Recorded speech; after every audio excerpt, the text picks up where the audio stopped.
Welcome everybody to the first Talking Takeover of 2019. It is Talking Takeover, the NXT Takeover review show here on the WRESTLEDUDE YouTube channel. This is for NXT Takeover Phoenix 2019. This is a 1-year anniversary as well from the first episode of Talking Takeover when we reviewed NXT Takeover Philadelphia. I'm surprised the series has actually lasted this long. I mean, then again, it's a pretty easy series to do considering there are only like 4 or 5 takeover pay-per-views each year, but I still enjoyed doing it. I'm happy that we're now here almost or a little bit over a year later and still going strong with the series and still going strong with the takeover events, as you will hear. But we're just going to jump into it here. NXT Takeover Phoenix, the pay-per-view or the takeover event right before WWE's main roster pay-per-view, the Royal Rumble, taking place from Phoenix, Arizona, if you guys didn't know by the title. The show kicked off with the Undisputed Era defending the NXT Tag Team titles against the War Raiders. Going into this match, I had the War Raiders winning, and I ended up being correct, and even by the entrances, it was pretty well known, because when the War Raiders came out, they had an entire, like, Viking army accompanying them to the ring, and apparently Sarah Logan, Rose's now wife, was actually a part of the entrance. I guess somebody, like, took a picture of, like, all the people on the stage, and you can see, like, one of them is a little bit shorter than the others. You can sort of see, like, the dreads of her hair, like, poking through the helmet. So that's pretty cool. She got to be there for her husband's, like, entrance right before he won the NXT Tag Team titles. That's very, very cool. The Undisputed Era came out. They didn't really have anything special for their entrance. I mean, they never really ever needed one. But they also didn't have Adam Cole. It was just Roderick Strong, Kyle O'Reilly, and then Bobby Fish had, like, one of the year-end trophies in his hand. That was pretty much it. There was no Adam Cole, which kind of played into what happened after the show goes off air, but I'll talk about that once we get to the very end. So the Undisputed Era, they start off the match attacking the War Raiders, but doesn't really last that long.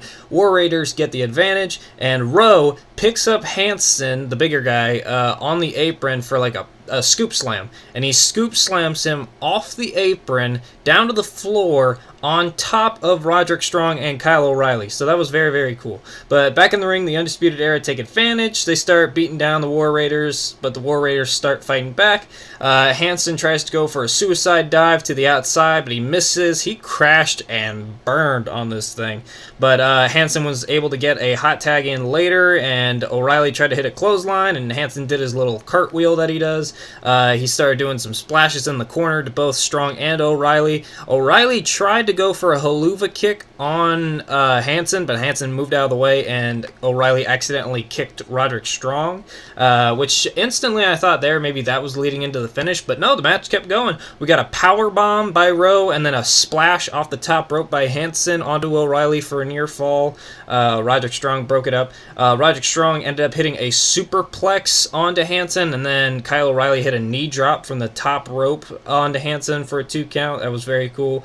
O'Reilly and Strong tried to put away the match with a total elimination, but Hanson was able to hit his little cartwheel move and roll out of the way yet again, and then the War Raiders take advantage, and Rowe had one of the Undisputed Era, I think it was Roderick Strong, he had him in like a World's Strongest Slam position, and then Hanson puts the other member of Undisputed Era up on top of him for a powerbomb. So he hits like a powerbomb, World's Strongest Slam combination to both members of the Undisputed Era. Then they hit their finisher, the total elimination, or not total elimination, War Raiders hit their finisher, the Fallout, and then the War Raiders win. They become the new NXT Tag Team Champions. First prediction of the night, it was correct. War Raiders come out with the win.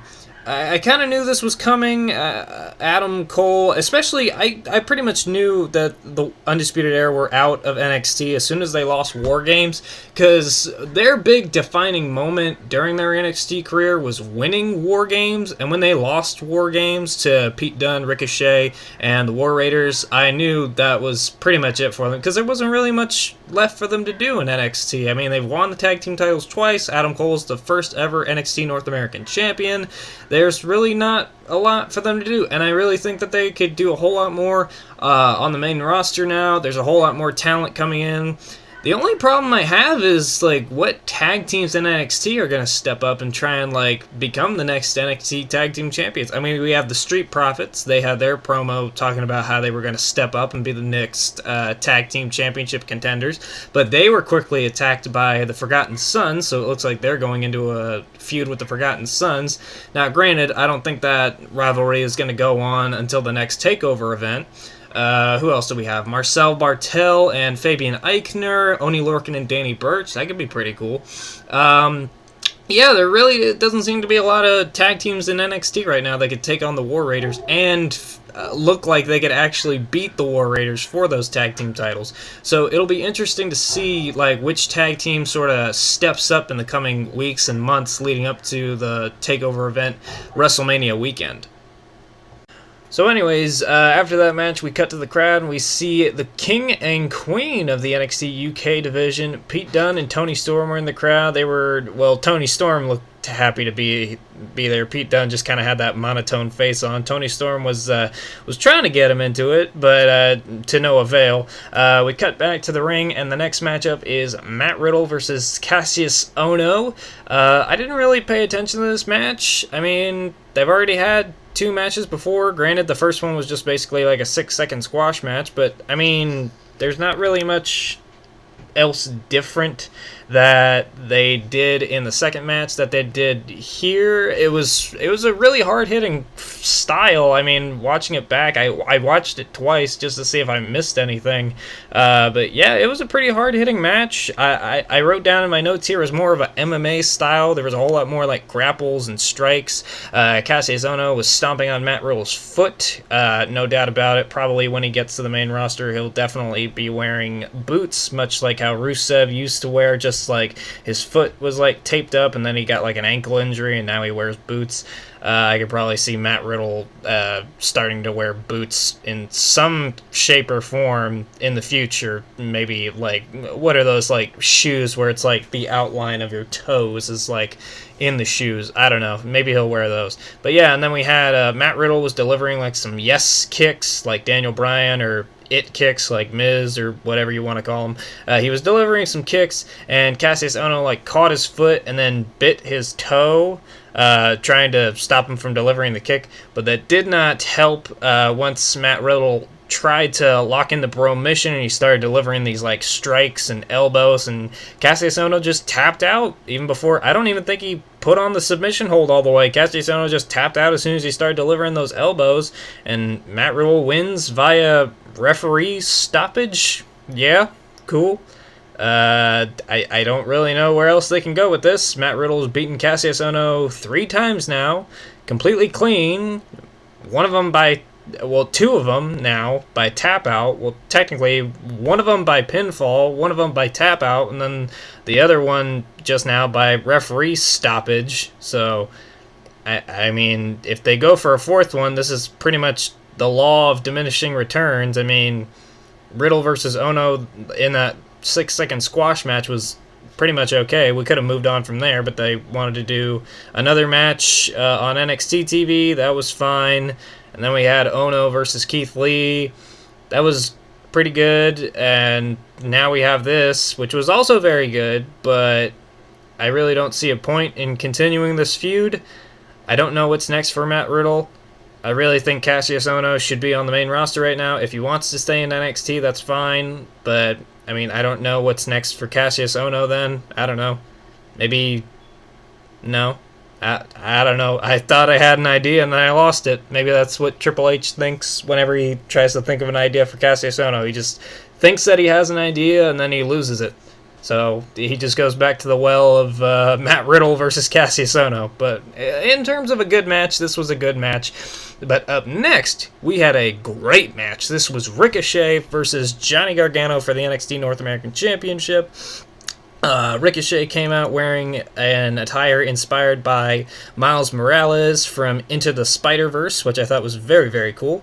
Johnny Gargano, on the other hand, on his Instagram, he posted like a picture of a t-shirt, and he said it was like a tease for what his attire would be. It was like his logo, but it was like in flames, and I thought it was going to be Ghost Rider, like Johnny Blaze, like in the movies, the Nick Cage, like Ghost Rider's name is Johnny Blaze. I thought that would work. But apparently his attire is themed after the X-Men's Dark Phoenix, which made a lot more sense once we got to the main event and I saw Tommaso Ciampa's attire, because Tommaso Ciampa's attire, as I'll mention here again probably in the main event, his attire looked like it was more themed around like the actual X-Men outfits. It was like yellow and gray and blue, and then somebody mentioned that the attire for Johnny Gargano was based off of Dark Phoenix, where, the movie Dark Phoenix is going to be coming out sometime in 2019, but Dark Phoenix is like a good superhero being taken over by an evil force, which is basically what happened to Johnny Gargano in this match. He was overcome with an evil force known as Tommaso Ciampa, the Puppet Master,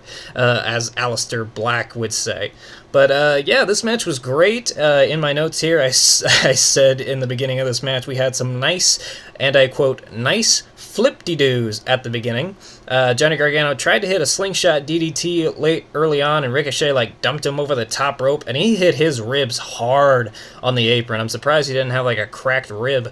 But then Ricochet hits a Spaceman Plancha, tries to go up top, and Gargano tries to stop him with a Hurricane Rana, but Ricochet does a landing. He flips out of it, kind of like how Kota Ibushi and Will Ospreay did that spot. I know Ricochet's done it before, but that's just the most recent example I can give. But he kind of stumbled on the top rope, but it still pulled it off very impressively. Hell of a lot better than I could have done. I probably would have cracked my neck or cracked my ankle, or probably cracked my neck and my ankle trying to do a spot like that. Gargano tries to pin Ricochet after delivering a DIY super kick, but Gargano super kicks him out of the ring. So Gargano tries to do a suicide dive to the outside, and Ricochet catches him in a fireman's carry, but Gargano counters it into an inverted Frankensteiner on the floor, and then hits a slingshot DDT for a near fall, not able to put him away, and Gargano takes off the padding to the floor on the outside, and he almost does the draping DDT onto the concrete, but he decides not to. The referee tells him that it's wrong, and Gargano says, you know what, it is wrong. He stops himself. Ricochet tries to go for a roll-up pin, doesn't get it. Gargano hits a super kick, and if you watch this super kick, Ricochet friggin' turns inside out. You know how when people deliver those clotheslines and the guy spins out, or how Braun Strowman does his thing where he runs around the ring and shoulder tackles somebody and they spin inside out? That's how it was here, except with a super kick, and it looked very, very vicious.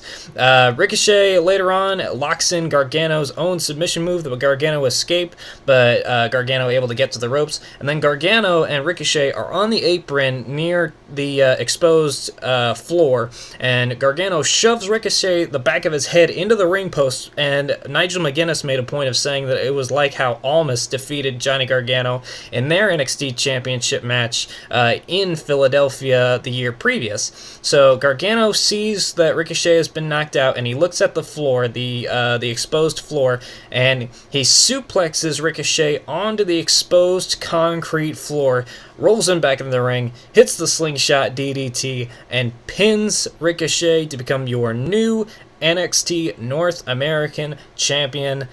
That is a prediction that I got wrong, and you know what? Watching this match, I was not mad that I got it wrong. This was a great match. Probably going to be up there for Match of the Year contender. Definitely going to be one of those ones that you watch throughout the year. I definitely will be watching it. I just now realized I've been watching NXT on Hulu, and I just now realized that they put the Takeover events on Hulu, so I will definitely be watching this Takeover event and definitely be watching this match over and over and over again to rewatch that, and I'm really glad I figured that out, that was on Hulu, so I'll definitely be watching this again. Probably after this is over, I'll probably be rewatching this match instead of watching Monday Night Raw every week. That's how good it was. I would rather watch this match every single Monday night rather than Monday Night Raw, even though I already know the outcome. But up next, we had the NXT Women's Championship. Bianca Belair facing Shayna Baszler, defending the championship. This was definitely the, I don't know. I definitely think I enjoyed this matchup more than the Matt Riddle versus Cassius Ohno one, because at least this one was new. It's something that we haven't seen 3 times before. So the match begins, and they, Baszler and Bianca Belair, they, shove each other down, and Bianca Belair shoves Baszler down, and she does her whole, I'm undefeated whole shtick, and then Baszler does the same thing to Belair, and she says overrated. So yeah, that was pretty good opening. The match continues on, and Shayna Baszler does her old arm stomp thing that she's famous for doing, like how she did it to Dakota Kai. I still think Dakota Kai had the best version of it, obviously because it was the first, but also because it looked the most dangerous. It literally looked like she snapped her arm out of her socket. Later on in the match, Bianca Belair flips and rolls over Shayna Baszler and then delivers a good spear. That was really, really good. Later on in the match, Baszler takes advantage and gets Belair down on the ground, and then as she walks towards Belair uses her hair and whips her in the stomach and actually cuts Shayna's stomach. I think they posted a picture of it on Twitter or something like that, but yeah, it looked like a really, really bad cut. And Belair tries to go for a glam slam, but Baszler reverses it, and then there's a ref bump.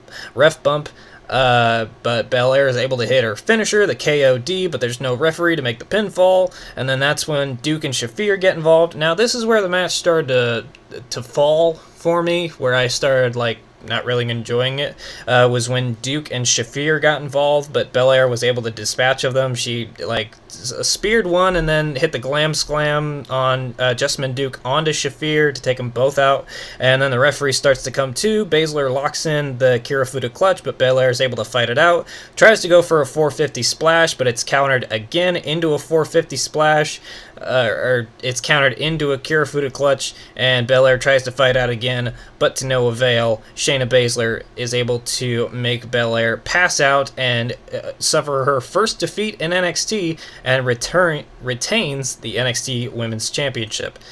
Now, I say that I enjoyed this match more than Cassius Ohno versus Matt Riddle, but I really don't really like this finish. I mean, especially with because NXT doesn't really do these wonky finishes, and Baszler has been a really good champion. I don't know why they put her with Duke and Shafir. I mean, granted, I know that they're friends, but I mean, it just sort of brings down Baszler's credibility.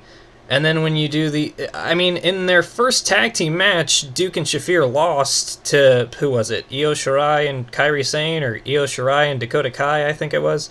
But yeah, they lost their first match, which instantly takes away their credibility. And then you still want to make them look dangerous. And so they get involved in this match after the ref bump, and they're dispatched of immediately. And then, yeah, from there, you could have had just the ref bump and then not have Duke and Shafir get involved. You could have cut the entire Duke and Shafir thing out, and it would have been a fine finish. Belair tries to go for a finisher. She hits it, but the referee's out. She wakes up the referee, and then you could have Shayna Baszler pull on Belair's hair, pulls her back, makes her fall down, maybe even choke her out with the hair braid. I don't know. Maybe they'll do that for the rematch if they have one. But yeah, and then you have Belair fight out, and then she puts it back in, and then makes her pass out. You didn't really need Duke and Shafir in this. But I mean, nevertheless, it was still a good match. Baszler wins. I was not expecting this. I had Belair to win because I really don't know what's left for Shayna Baszler to do in NXT. There's not really a lot left to do. But, I mean, granted, if they can find another way to bring her or work some sort of rivalry, I don't know who's next. I mean, personally, you guys know I'd like to see Mia Yim challenge for the NXT Women's Championship, but that's just because I'm a big fan of her. Yeah, I don't know. Maybe Io Shirai. Maybe they'll go back to Kairi Sane. I don't know. Kairi Sane, I don't know where the heck they went with the NXT Women's Championship with her. She lost the NXT Women's Championship, and now doesn't really seem like she cares. She's just now tag teaming with Io Shirai. I don't know. Maybe they'll be one of those tag teams that vies for the women's tag team titles in the future. Who knows? But yeah, it's just from a kayfabe standpoint, you would think that Kairi Sane wants back her NXT Women's Championship even after the rematch. But I mean, oh well, to each is their own, I guess. Anyways, in our main event, we had Tommaso Ciampa versus Aliester Black for the NXT Championship. This is a rematch from quite a while back on NXT TV, where Tommaso Ciampa won the NXT Championship from Aliester Black with the help of Johnny Gargano. So this was a fair match. Gargano didn't get involved at all. The match begins. Aliester Black comes out in his awesome entrance, probably maybe his last entrance in NXT. I don't know, considering what happens here. And yeah, Tommaso Ciampa comes out wearing these like colors of the X-Men, so that was very, very cool. This match was basically built around Tommaso Ciampa attacking Aliester Black's leg. Very early on, we saw Black like delivering some kicks and strikes to Tommaso Ciampa, but Ciampa able to take advantage and start attacking Black's knee. He hits like a suplex onto Aliester Black, and Black's legs like landed on the steel steps. And Aliester Black continues on in the match. Tommaso Ciampa like takes his knee and like drops his knee onto the top of the announcer's table, and then that further injures his leg. And Tommaso Ciampa is like taunting. He's like taking a drink out of a water bottle, and like Black kicks the water bottle out of his hand, and that'll come back later on in the match. So we're back in the ring, and Tommaso Ciampa's hand. Why do I have this written down? For some reason, oh, that's why. I was trying to follow my notes here. Like, it cut off, like, on my Word document, it cut off the part where I say Black kicks water bottle out of Ciampa's hand, but it cuts out after it says water bottle out of, and then the next line says Ciampa's hand onto floor. So I was trying to wonder, like, why the heck I wrote Ciampa's hand onto floor. But that's when he knocked the water bottle out. So the match continues. Tommaso Ciampa keeps working on the knee, but Aliester Black comes back with a little fury and hits a knee strike onto Ciampa on the top rope, and both men, like, fall out to the floor to the outside. Back in the ring, Ciampa delivers a half Boston Crab to Aliester Black, but Black is able to counter. Black tries to give him the half Boston Crab, but his leg gives out. He can't do it, and so Ciampa rolls out of the ring. Black tries to do his little like spring outside moonsault, but Ciampa is able to counter and hit a draping RKO, or a draping cutter, onto the apron. Delivers a V-trigger, or at least it looked like a V-trigger to me, or a knee strike with the knee brace, and he taunts Aliester Black doing like the lift up with his knee, or lifting him up with his foot, like how Black does for the Black Mass. And Black is able to counter with a kick and a suplex. Ciampa is able to deliver a knee strike, though, and then both men get into a hockey fight, both men punching each other. Black is going for some comeback kicks. He's like kicking him all over the place. He hits a brain buster. He hits the outside moonsault, and both men are on the outside. Black throws Ciampa back in the ring, and as he goes to get back in the ring, he kind of like slips and stumbles on the water that was spilt by the water bottle by Tommaso Ciampa. And this was obviously staged. I don't think this was really ad-libbed, especially when Black gets back in the ring and Ciampa immediately hits his finisher. But I still think it was very, very nice. I'm glad that they were able to incorporate something like a water bottle and water into a pro wrestling match. I thought it was really good. So Black gets back in the ring after stumbling on the water, and Tommaso Ciampa hits his finisher, the fairy tale ending, but only for a 2 count. And after this, Tommaso Ciampa goes out to the floor and takes the padding off the floor, much like Johnny Gargano did, but he doesn't really hesitate trying to deliver the DDT onto the floor. The referee just stops him from trying to do it, and in that time, Black's able to recuperate and hits a Meteora onto Ciampa, and his knee like hits the exposed floor. Probably not a smart move for Black to be doing all these moves with his knees, but I mean, I'm guessing he was probably just hoping on adrenaline alone to keep him alive in that moment. But he tosses him back in the ring, and Black delivers a Black Mass, but before Black can pin Tommaso Ciampa like rolls over onto his stomach so Black can't try and pin him. Black tries to go for another black mass, but before he can hit it, Tommaso Ciampa pulls the referee in front of him, so Black has to stop himself. Ciampa hits the draping DDT and a fairy tale ending, but only for a 2 count. And then Black tries to go for another black mass, but his knee gives out, and Ciampa's able to hit another fairy tale ending to win the match and retain the NXT Championship. Tommaso Ciampa retains.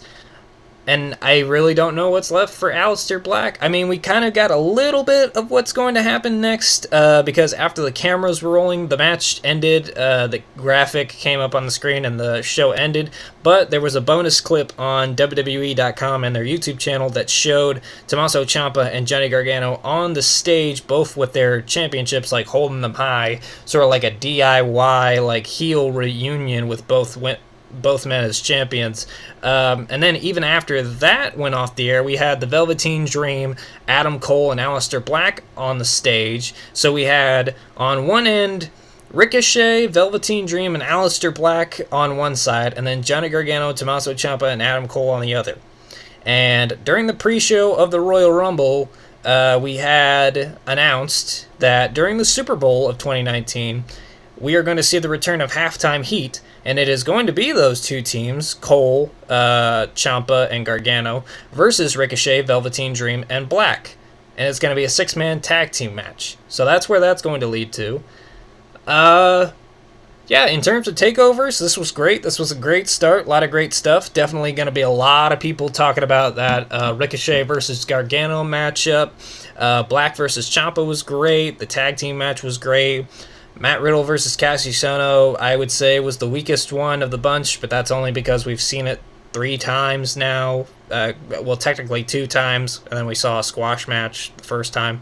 Baszler versus Belair was good, except for, like, the Duke and Shafir part of the finish. But, yeah, other than that, I thought this was a really great show. Really great start to the year. I'm excited that we're continuing to do this series a whole year since our first one where we reviewed TakeOver Philadelphia. I think it's getting better and better. I hope you guys enjoyed this review. I'm not doing a review of the Royal Rumble. I thought the Royal Rumble was good. I enjoyed the Royal Rumble match, both of them. I thought the right people won. I'm excited that we're now on the road to WrestleMania. I'll probably start to try and watch Raw and SmackDown some more. As you guys know, I haven't really been watching. It's mostly been NXT and 205 Live for me. But I'm going to try and start watching. Maybe if it's good, I'll keep watching through WrestleMania. But if you guys enjoyed this review, please leave me a thumbs up and subscribe if you haven't already. We have tons of great content on the channel. If you guys can probably hear, my dogs are barking, which means that it's probably time to wrap it up. I will see you guys on the next Talking Takeover review, WrestleMania weekend for NXT Takeover New York? It's New York, right? Yeah, NXT Takeover New York. So I'll see you guys then.